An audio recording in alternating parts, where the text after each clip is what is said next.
You already own it. Or your mother did. Or your grandmother did. A cheap blue and green box under the sink, quiet as chalk, older than half the products in the garden aisle. And the bugs eating your tomatoes, the ants in your pantry, the mildew crawling across your squash leaves, the worm tunneling into your apples. Do not care how glossy the label is on the bottle you almost bought this morning. What matters is whether you know what still works. And I am going to give you 11 ways plain old borax has been used in gardens, sheds, orchards, and houses by people who knew how to stretch a dollar without giving up results. Not internet gimmicks, not miracle talk. Old uses, measured uses, the kind that stayed alive because they solved real problems. And the last one, the 11th, is the one almost nobody gets told anymore. That one is the real reason I am making this video. So stay with me, because it is worth hearing all the way through. Before we start, tell me down in the comments what state you are gardening in and what pest or problem is winning the war this year. Ants, slugs, mildew, codling moth. Whatever it is, put it down there. I read more of those comments than you probably think, and a lot of the time the next video starts right there. I still remember being about 7 years old, standing on a milk crate beside my mother at the kitchen sink in Lancaster County, watching her stir warm water, sugar, and a little white powder in a jelly jar. The ants had found the bread box. By morning, the trail was gone. She did not run to the store. She did not buy a trap. She did not need a man in a truck. She just knew what to use, how much to use, and where to set it. That powder was borax. Now let me say the part that matters before anybody gets too excited and starts treating this like a magic powder. The whole point with borax is measured use. Old-timer knowledge worked because it was precise, not because people dumped the stuff on everything in sight. A little where it belongs can help. Too much where it does not belong can burn, repel, simply turn a smart fix into a stupid one. That line matters. The first use is still the best place to begin because it tells you exactly why old knowledge beats panic. Ants. Not because borax drops them dead on contact, because it does not. Half a teaspoon, 9 teaspoons of sugar, 1 cup of hot water. Stir until it clears. Pour it into a little bait station or soak a cotton ball and set it right on the trail. Then leave the trail alone. Do not spray the scouts. Do not wipe the line. Do not get impatient and turn a colony problem back into a kitchen problem. The University of California's IPM guidance still says the same basic thing old kitchens taught a long time ago. When borate baits are kept weak enough to stay attractive, the workers keep carrying them back into the colony, and that is what gives the bait real reach. Push the concentration too high, and the ants start avoiding it. That is the first lesson right there. Cheap fix is not only cheaper, a lot of the time it is smarter. And once you understand that, you start seeing the whole garden aisle a little differently. Because the big brands cannot sell you a $40 answer very easily if you already know a $2 mineral can solve part of the problem from your own cupboard. So, what do they do instead? They separate every nuisance into its own little purchase. A bait for this, a spray for that, a trap for something else. $15 here, $30 there, $40 the next time around. A tidy little parade of purchases. Meanwhile, the plain answer sits under your sink in a paper box and waits for someone to remember it.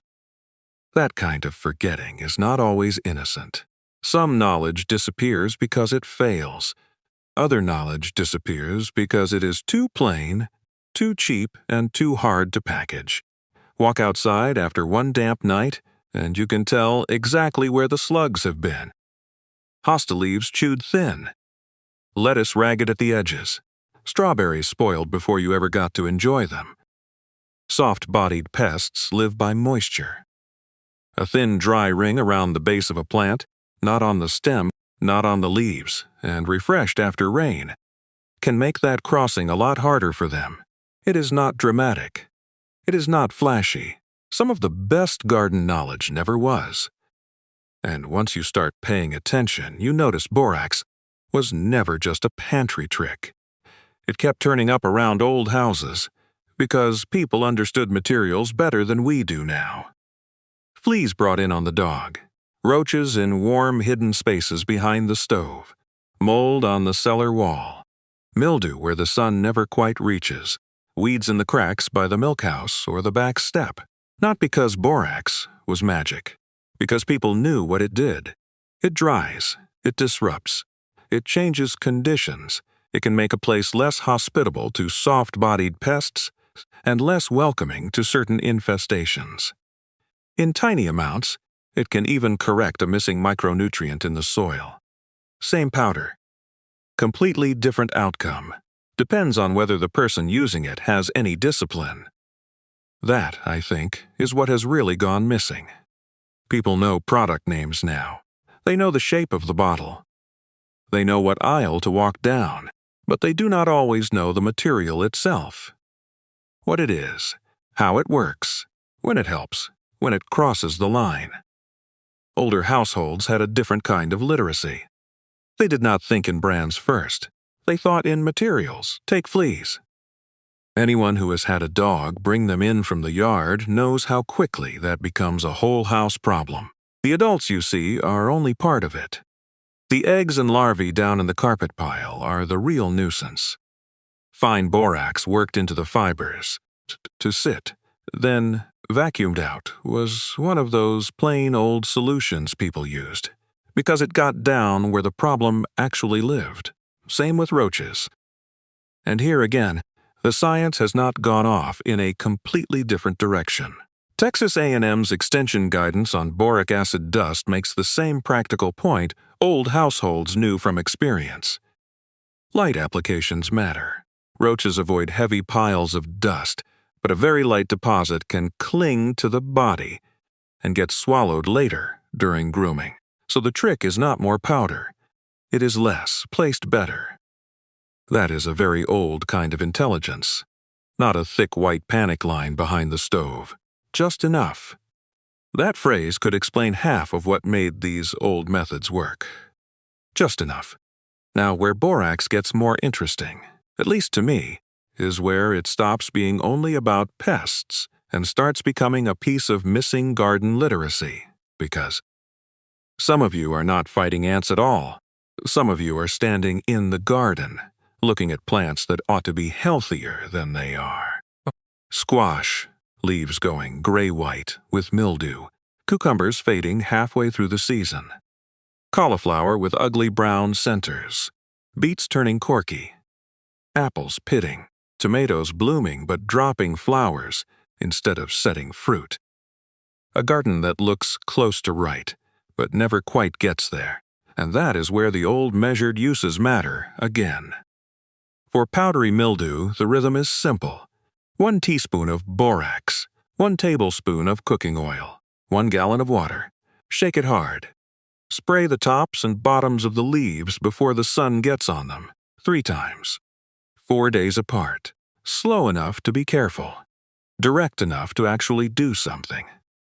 Not every vine comes back. I am not going to promise you that. I have seen people rip out plants that still had life in them because they assumed a gray-white leaf meant the season was over.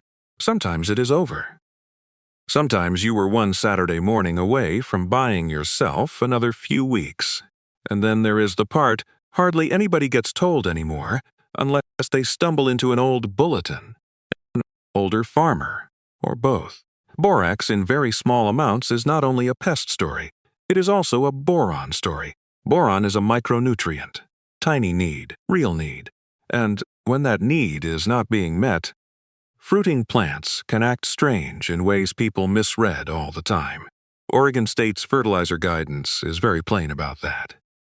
When soil tests show boron is low, they recommend borax at a measured rate, guessed at handful, 1 pound, 1,000 square feet. Used because the soil test says it is needed, Not because the gardener got hopeful and doubled the dose. That is the tone I trust. Calm. Exact. No miracle language. 1 pound. 1,000 square feet. Or, put another way, a whisper. Not a shout. A lot of modern gardeners throw nitrogen at everything.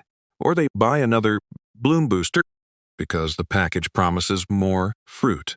Or they blame the weather because weather is always handy.